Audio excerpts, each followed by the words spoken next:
And welcome you all to beat the street. आज हम बात करने वाले हैं क्वार्टर 3 में आदित्य बिरला ग्रुप की कंपनी ग्रासिम लिमिटेड के ऊपर, और उसमें बताएंगे क्वार्टर 3 का एनालिसिस किस तरीके से है, कंपनी किस किस क्षेत्र में काम करती है, और साथ ही साथ कंपनी का ये क्वार्टर कैसा रहा और मैनेजमेंट की कमेंट्री क्या है, और जानेंगे हर सेगमेंट वाइज कंपनी की प्रॉपर डिटेल्स और इन्वेस्टर प्रेजेंटेशन। तो अगर आप चैनल पर पहली बार आए हैं तो आपको बता दूं कि हम काफ़ी कंपनीज का इन्वेस्टर प्रेजेंटेशन कवर करते हैं, तो आप हमारी जो प्लेलिस्ट है इन्वेस्टर प्रेजेंटेशन उसे फॉलो कर सकते हैं, जिसमें हम काफ़ी डिटेल में एनालिसिस करते हैं और बताते हैं कि कंपनी का कहाँ तक मूवमेंट देखना जा सकता है, और हमारा ओपिनियन बताते हैं कि आपको इसमें इन्वेस्टमेंट करना चाहिए या नहीं। तो सबसे पहले जानते हैं कंपनी के क्वार्टर 3 रिजल्ट्स में। कंपनी ने इन्वेस्टर प्रेजेंटेशन और अर्निंग प्रेजेंटेशन में खुद को एक स्ट्रॉन्ग्लोमरेट बताया है। जी हाँ, कॉन्ग्लोमरेट का मतलब होता है कि काफ़ी सारी बिजनेसेस को मिलाकर जब कंपनी बनती है उसे कॉन्ग्लोमरेट कंपनी बोला जाता है। जैसे कि कंपनी जो कि सीमेंट में काम करती है, केमिकल्स में काम करती है, allied businesses, financial services, visco staple fibres, इस तरीके की कंपनी VSF जैसे बोला जाता है उसमें काम करती है। तो क्वार्टर 3 में कंपनी ने खुद को स्ट्रॉन्ग्लोमरेट बोला और काफ़ी स्ट्रॉन्ग फाइनेंशियल्स आप आगे आने वाले टाइम में देखने वाले हैं। तो कंपनी का जो मेन हेड है उसमें आदित्य बिरला, जो ग्रासिम की मार्केट कैप आपको बता दें 5 फरवरी की डेट के हिसाब से 78,040 करोड़ की मार्केट कैप है। वहीं अगर अल्ट्राटेक की बात करें तो 1.83 लाख करोड़, जो 57.28% ग्रासिम में आता है, और 54.21 आदित्य बिरला कैपिटल आता है जिसमें फाइनेंशियल सर्विसेज दी जाती है, और उसका मार्केट कैप अगर 5 फेब को देखें तो 21,771 करोड़ का होता है। वहीं USD में अगर हम देखें तो कंपनी का अल्ट्राटेक कंपनी का 25.19 बिलियन और आदित्य बिरला कैपिटल का 2.99 बिलियन निकल के आता है। अल्ट्राटेक को इंडिया का नंबर 1 सीमेंट प्रोड्यूसर का खिताब मिला हुआ है। वहीं अगर हम ओवरऑल वर्ल्ड में बात करें तो अगर चाइना को हटा दें तो 3rd नंबर पे दुनिया में इतना सीमेंट प्रोड्यूस करता है आदित्य बिरला का अल्ट्राटेक। तो आप देख सकते हैं कंपनी के जो स्ट्रॉन्ग फॉर्मेशन है वो काफ़ी स्ट्रॉन्ग है, और असेट मैनेजमेंट कंपनी में आदित्य बिरला कैपिटल का टॉप 5 में नाम आता है। वहीं डाइवर्सिफाइड NBFC में भी टॉप 5 में नाम आता है। अब इस वीडियो में हम डिस्कस करने वाले हैं कि quarterly updates, financial overview, business overview, ESG और अपेंडिक्स। तो ठीक है, तो सबसे पहले आ जाते हैं कि क्वार्टरली अपडेट्स में। तो कंपनी के जो ऑपरेशन और फाइनेंशियल परफॉर्मेंस में मैनेजमेंट का ओवरव्यू रहा है कि ब्योएंट क्वार्टरली परफॉर्मेंस है। Q-on-Q 24% ग्रोथ देखने को मिली। वहीं ईयर ऑन ईयर बेसिस पे करीबन 52% कंसोलिडेटेड EBITDA में ग्रोथ देखने को मिली, जो काफ़ी पॉजिटिव है। वहीं अगर हम बात करें कैपेसिटी यूटिलाइजेशन की तो ऑलरेडी इन्होंने उसका प्री कोविड का जो लेवल था उसे टच कर लिया है। VSF में 100% और करीबन प्लास्टिक सोडा में 89% का कैपेसिटी यूटिलाइजेशन देखा गया। वहीं आ जाते हैं हम ऑपरेशनल परफॉर्मेंस पे। तो EBITDA में 115% की Q-on-Q ग्रोथ देखने को मिली। वहीं Y-on-Y बेसिस पे 122% की ग्रोथ देखने को मिली, जो काफ़ी स्ट्रॉन्ग नज़र आती है। अगर हम बात करते हैं VSF बिजनेस की तो कॉस्ट मैनेजमेंट और वॉल्यूम ग्रोथ में काफ़ी यहाँ पर स्ट्रॉन्ग परफॉर्मेंस नज़र आती है। अब आ जाते हैं कंपनी के स्ट्रेटेजिक फॉर्मेशन पर। तो कंपनी का जो फर्टिलाइजर बिजनेस है उसको सेल करने की बात चल रही है, जिसका CCI ने अप्रूवल दे दिया है 28 जनवरी 2021 को, और स्टॉक एक्सचेंज का अप्रूवल भी मिल चुका है 5 फेब को। तो अब कंपनी गो हेड कर सकती है। साथ ही साथ कंपनी ने अभी अनाउंसमेंट किया था थोड़े टाइम पहले, जिसमें वो डेकोरेटिव पेंट्स बिजनेस में एंटर करने वाली है, और साथ ही साथ 3 साल में वो करीबन 5,000 करोड़ का मार्केट कैप मतलब कैपेक्स खर्च करेगी। तो इससे समझ में आता है कि कंपनी का आने वाला फ्यूचर किस तरीके का है, और मार्केट में इस करे चलते ग्रासिम में काफ़ी रैली देखने को मिली। और अगर हम पिछले महीने की बात करें तो करीबन 20% का रिटर्न इस स्टॉक ने दिया है, और पिछले साल की बात करें तो करीबन 63% का रिटर्न इस स्टॉक ने देखने को मिला। तो ये आप देख सकते हैं कि कंपनी का किस तरीके का बिजनेस मॉडल है, और कंपनी का जो मैनेजमेंट है वो काफ़ी स्ट्रॉन्ग नज़र आता है, क्योंकि आदित्य बिरला का नाम इंडिया में काफ़ी जाना पहचाना जाता है, और काफ़ी सुंदर और काफ़ी बेहतरीन काम कंपनी ने किया है, और कंपनी को काफ़ी अवार्ड्स भी मिले हैं। अब आ जाते हैं कंपनी के अगर हम बात करते हैं स्ट्रेटेजी की, तो strong number 2 player in decorative paint segment में एंट्री लेने की उनकी बात चल रही है। इनिशियल कैपेक्स में 3 साल में वो करीबन 5,000 करोड़ रुपए खर्च करने वाले हैं। Highest return on capital employed है उनके बिजनेस का। तो आप देख सकते हैं कि किस तरीके से मार्केट में ये इनकी ब्रांड इक्विटी को बढ़ाने वाले हैं पेंट इंडस्ट्री में घुस के। अब आ जाते हैं कंपनी के फाइनेंशियल ओवरव्यू की बात करें तो स्टैंड अलोन रेवेन्यू में 25% की ग्रोथ देखने को मिली, और 3,438 करोड़ से बढ़कर 4,269 करोड़ पिछले क्वार्टर के कंपैरिजन में देखने को मिला। वहीं अगर हम बात करते हैं कंपनी के EBITDA की तो 14% की ग्रोथ 680 करोड़ से बढ़कर 766 करोड़ का यहाँ पर ग्रोथ देखने को मिला, जिसका मेन जो पार्ट है वो ग्रासिम स्टैंड अलोन, और उसके बाद जो ग्रीन सिग्नल है वो आप देख सकते हैं फर्टिलाइजर में। तो आप देख सकते हैं कि फर्टिलाइजर में यहाँ पर न्यूट्रल ग्रोथ थी। वहीं अगर हम देखें कि अगर रेवेन्यू की बात करें तो रेवेन्यू में यहाँ पे अच्छी खासी बढ़त देखने को मिली। अब आ जाते हैं कंसोलिडेटेड लेवल पर। कंसोलिडेटेड में अगर हम देखें तो रेवेन्यू में ईयर ऑन ईयर बेसिस पे 13% का राइज और क्वार्टर ऑन क्वार्टर पे 17% का राइज देखने को मिला। वहीं इबिड्डा में काफ़ी स्ट्रॉन्ग ग्रोथ देखने को मिली, ईयर ऑन ईयर बेसिस पे 52% और क्यू ऑन क्यू बेसिस में 24%, क्योंकि कंपनी ने मैनेजमेंट ने काफ़ी काम किया है। अगर हम बात करते हैं एक्सपेंसेस रिडक्शन पे और कैपेसिटी यूटिलाइजेशन पे, जो हमको और दूसरी सीमेंट कंपनीज में भी देखने को मिला कि कैपेसिटी यूटिलाइजेशन पे काफ़ी फोकस किया गया और प्रॉफिट आफ्टर टैक्स में सबसे तगड़ी ग्रोथ देखने को मिली 103% ईयर ऑन ईयर बेसिस पे 680 करोड़ से बढ़कर 1384 करोड़ हो चुका है। वहीं क्वार्टर ऑन क्वार्टर बेसिस पे बात करें तो 967 से 1384 वहाँ पर भी 43% राइज देखने को मिला, जो एक काफ़ी स्ट्रॉन्ग नंबर आता है, क्योंकि कंपनी का कोविड के चलते के बावजूद कंपनी का जो काम है वो काफ़ी पॉजिटिव नज़र आया। स्टैंड अलोन बेसिस पे बात करें तो क्वार्टर ऑन क्वार्टर पे 25% का ग्रोथ देखने को मिला।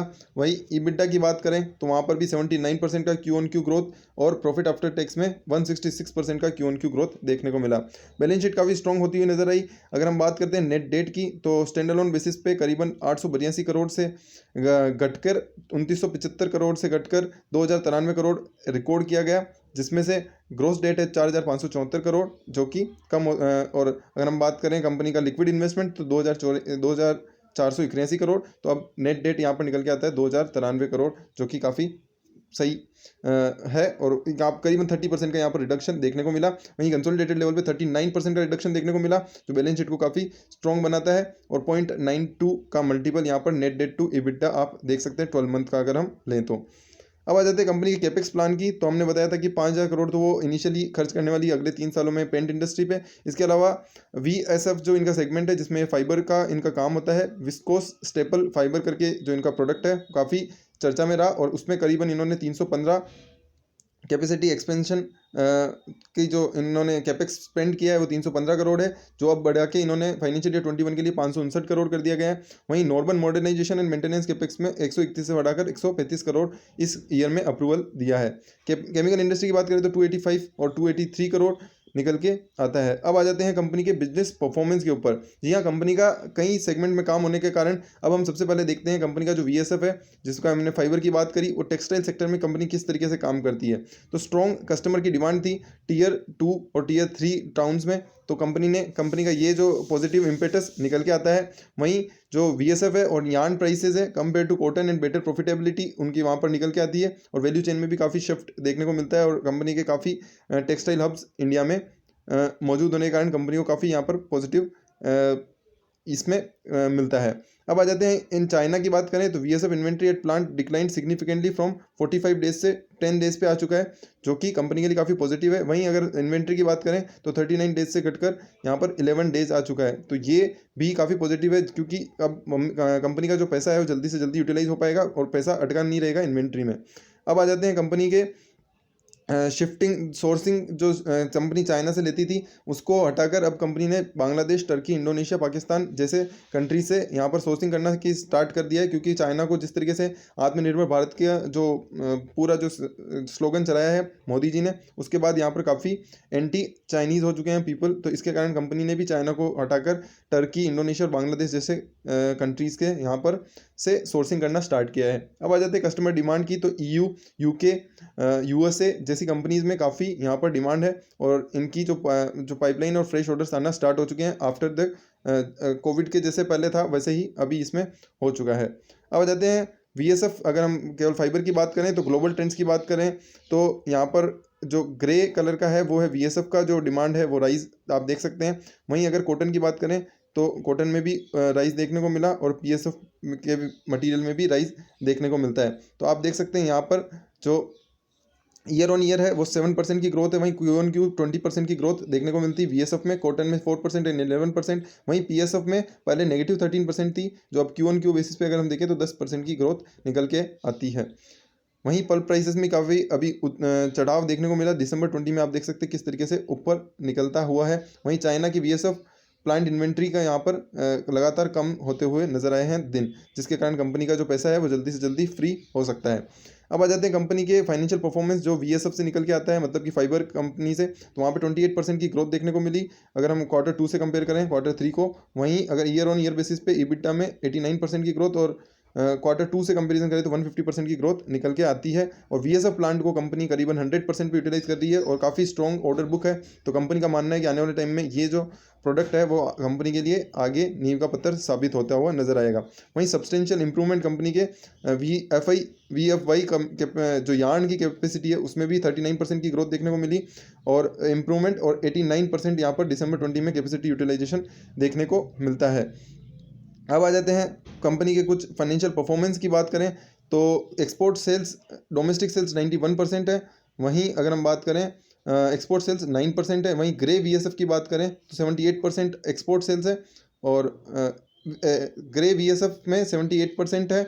और VAP करके जो इनका प्रोडक्ट है उसमें 22% की ग्रोथ नज़र आती है। यार्न की वहीं बात करें तो करीबन 100% की Q1Q ग्रोथ देखने को मिलती है। वहीं अगर Q3 प्रीवियस ईयर से कंपेयर करें तो न्यूट्रल ग्रोथ है। सिक्वेंशियल इंप्रूवमेंट काफ़ी अच्छा देखने को मिला। अब आ जाते हैं कुछ और केमिकल बिजनेस में। तो केमिकल बिजनेस का अगर हम देखें तो रेवेन्यू यहाँ पर बढ़ता हुआ नजर आया 1126 से 1281, बट अगर हम प्रीवियस ईयर से कंपेरिजन करें तो वहाँ पर यहाँ पर डिक्लाइन देखने को मिलता है। वहीं इबिटा में भी सेम आपको पिछले क्वार्टर से इस क्वार्टर में यहाँ पर डिक्लाइन देखने को मिलता है। वहीं पिछले ईयर से भी यहाँ पर काफ़ी डिक्लाइन है, बट ज़्यादा यहाँ पर डिक्लाइन देखने को मिलता नहीं है।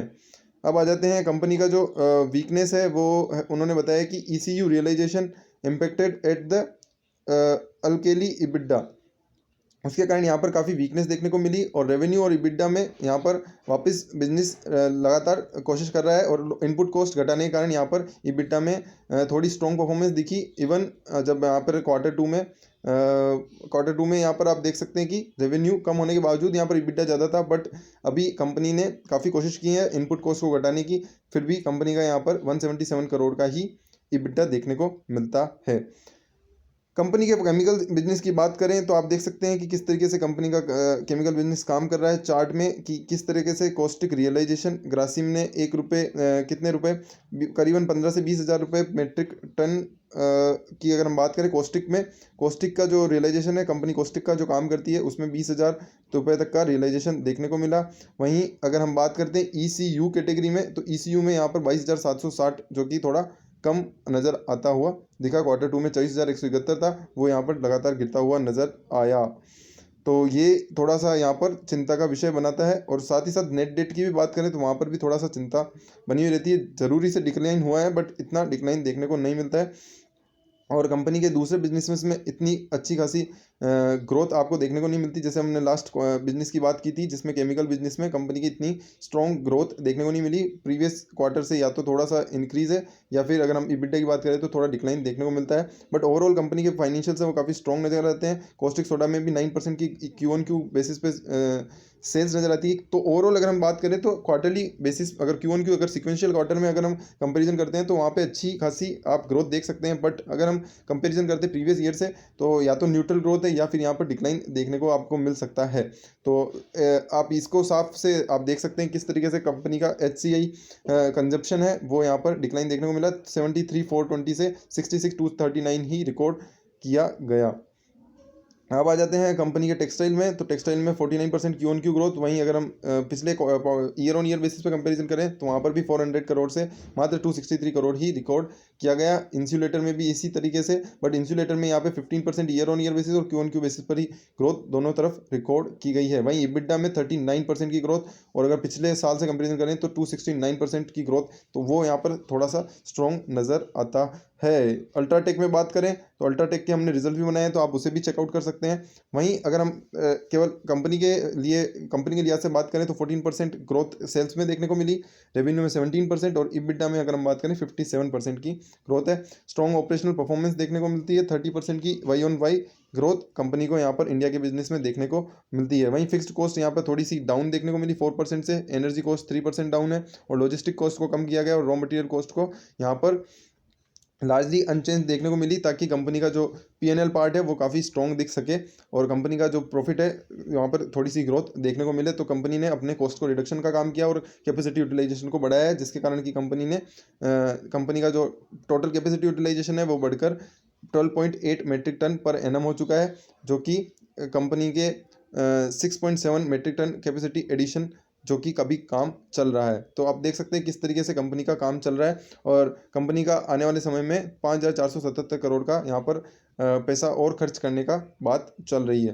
तो ये कुछ चीज़ें इंपॉर्टेंट निकल के आती है। लैंडिंग बुक की बात करें कंपनी की, आदित्य बिरला कैपिटल कंपनी का यहाँ पर एक और बिजनेस है जिसमें 60,123 करोड़ से यहाँ पर थोड़ा सा घट के, या आप देख सकते हैं न्यूट्रल 57,522 की। वहीं अगर डोमेस्टिक अगर हम असेट अंडर मैनेजमेंट, क्योंकि कंपनी म्यूचुअल फंड के बिजनेस में भी है, तो वहाँ पर 2% की ग्रोथ देखने को मिलती है जो कि ज़्यादा बड़ी नहीं है। वहीं नेट इंटरेस्ट मार्जिन की बात करें तो 18 basis points up. Cross disbursement यहाँ पे 20% से ग्रोथ देखने को मिली। तो ओवरऑल अगर हम बात करते हैं कंपनी के बिरला कैपिटल की, तो वहाँ पर रेवेन्यू 17% की अप देखने को मिलती है और करीबन 5,026 करोड़ की रेवेन्यू बुकिंग है। और वहीं अगर हम बात करते हैं नेट प्रॉफिट, तो 289 करोड़ का है जो कि 15.6% की ग्रोथ दिखाता है। Net interest margin 18 basis points up नज़र आता है, तो वो यहाँ पर रिकॉर्ड किया गया है 5.24%। लाइफ इंश्योरेंस बिजनेस में भी करीबन 6% की ग्रोथ देखने को मिली और ओपेक्स में यहाँ पर डिक्लाइन देखने को कारण यहाँ पर अच्छी खासी ग्रोथ आप रिकॉर्डिंग देख सकते हैं। कंपनी का सोलर पावर का भी एक और बिजनेस है और प्रीमियम फैब्रिक का भी बिजनेस है जिसमें कंपनी का इतना ज़्यादा इन्फ्लुएंस नहीं होता है। बट अगर हम बात करते हैं सोलर पावर की, तो आने वाले समय में हम देख सकते हैं किस तरीके से कंपनी जो सोलर पावर में और रिन्यूएबल एनर्जी में है किस तरीके से ग्रोथ कर रही है। तो यहाँ पर भी, बट यहाँ पर रेवेन्यू आप देख सकते हैं थोड़ा डिक्लाइन देखने को मिलता है। EBITDA और EBIT में भी यहाँ पर काफ़ी अच्छा खासा डिक्लाइन देखने को मिलता है। बट बात करते हैं कंपनी की टोटल मेगावाट कैपेसिटी की, तो 460 मेगावाट कैपेसिटी है। वहीं प्रोजेक्ट्स 25 प्रोजेक्ट्स कंपनी के पास यहाँ पर नज़र आते हैं। और फाइनेंशियल परफॉर्मेंस अगर हम बात करते हैं पल्प की, पल्प जो कंपनी का बिजनेस है, पल्प मतलब होता है कि कंपनी जो कागज़ बनाने के लिए जो जिस चीज़ का यूज़ होता है या यार्न के लिए जिस चीज़ का यूज़ होता है, तो पेड़ होता है उसको काट कर पल्प का जो उसका गूदा निकाला जाता है उसे पल्प बोला जाता है और उसका भी यहाँ पर बिजनेस किया जाता है। तो उसमें रेवेन्यू यहाँ पर 19% Q on Q growth. EBITDA में भी अच्छी खासी ग्रोथ थी क्योंकि पिछले सालों में वहाँ पे लॉस था। प्रोडक्शन वॉल्यूम में करीबन 1% की क्यू ऑन क्यू ग्रोथ देखने को मिली। वहीं सेल्स वॉल्यूम अगर टन्स की बात करें तो 15% क्यू ऑन क्यू ग्रोथ देखने को मिलती है। कंसोलिडेटेड इनकम स्टेटमेंट की बात करें तो प्रॉफिट बिफोर टैक्स करीबन यहाँ पर पिछले साल के कंपैरिजन में यहाँ पर 50% से अप नज़र 100% से अप नज़र आता है। 1459 करोड़ से बढ़कर 3103 करोड़। वहीं ईयर टू डेट की बात करें तो लगभग न्यूट्रल यहाँ पर फिगर आता है 6301 टू 6387। प्रॉफिट आफ्टर टैक्स में भी यहाँ पर आप देख सकते हैं 100% का राइज 680 टू 1384 करोड़।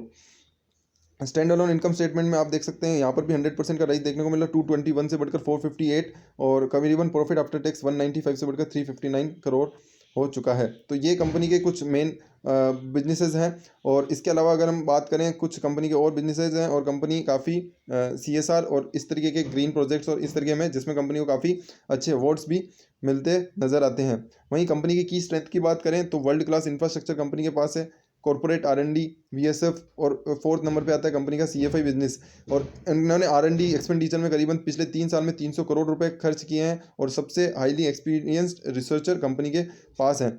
पेटेंट की एप्लीकेशनों में अगर 90 एप्लीकेशन ऑलरेडी फाइल की जा चुकी है और 16 कंट्रीज़ में कंपनी के पास करीबन 52 पेटेंट्स हैं। तो ये कंपनी को एक यूनिक कैपेबिलिटी देता है।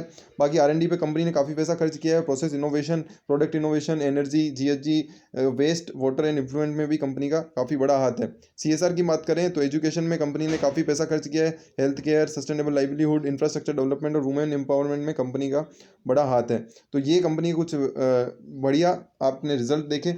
अभी कंपनी का जो शेयर प्राइस का अगर हम बात करें तो शेयर प्राइस में काफ़ी अच्छा मोमेंट देखने को मिलता है और पिछले अगर हम 1 महीने की बात करें तो करीबन 20% का रिटर्न कंपनी ऑलरेडी दे चुकी है। तो उसका मेन रीज़न था कंपनी का जो पेंट इंडस्ट्री का जो अनाउंसमेंट था वो काफ़ी निकल के आता है, जिसका अब इन्होंने अप्रूवल लेना है और अपने शेयर होल्डर से अप्रूवल लेना है और MOA AOA में चेंज करना है। और उसके बाद कंपनी किस तरीके से इस पैसे को यूटिलाइज करती है, 5,000 करोड़ का कैपेक्स को किस तरीके से स्पेंड करती है, किस तरीके से नए मार्केट सेगमेंट में उतरना किस तरीके से कंपनी के लिए निकल के आता है, वो देखने लायक होगा। बाकी आदित्य बिरला कैपिटल का परफॉर्मेंस आप देख सकते हैं टू गुड है, प्री कोविड लेवल को लगभग टच करता हुआ नजर आया। वहीं अगर हम कंपनी के ओवरऑल ग्रोथ और परफॉर्मेंस की बात करें तो यहाँ पर काफ़ी बढ़िया परफॉर्मेंस कंपनी की देखने को मिलती है। तो यहाँ पर अब थोड़े से ग्रोथ के पोटेंशियल की अगर हम बात करें तो अभी जो ग्रासिम है वो ट्रेड हो रहा है करीबन 1250 के अराउंड। और यहाँ पर अगर हम देखें तो एंट्री लेवल तो ये नहीं है, बट अगर आपने लिया हुआ है तो आपको होल्ड करना चाहिए। बट यहाँ पर क्योंकि कंपनी की दूसरी अनाउंसमेंट के कारण काफ़ी ग्रोथ देखने को मिली, तो अगर आपको ये मिलता है 1200 के करीब तो आपको यहाँ पर नया एंट्री पॉइंट बनता है। बट आपको अभी इस प्राइस पे एंट्री पॉइंट नहीं है क्योंकि कंपनी का जो परफॉर्मेंस है ऑलरेडी टू द न्यूट्रल ही है, इतना कोई खास है नहीं, बट प्रॉफिट आफ्टर टैक्स में यहाँ पे काफ़ी अच्छा राइज देखने को मिला। बट आपको यहाँ पर एक अच्छे करेक्शन का वेट करके यहाँ पर डिप में खरीदने की, एंट्री तभी करने की राय है, जबकि अगर आपने लिया हुआ है तो आप होल्ड करके रख सकते हैं। तो ये पूरा एजुकेशनल पर्पज़ के लिए अपने फाइनेंशियल एडवाइजर को आप और पूछ लें। तो चैनल को, अगर आपको वीडियो पसंद आई है तो वीडियो को लाइक करें और शेयर करें अपने दोस्तों के साथ। Thank you.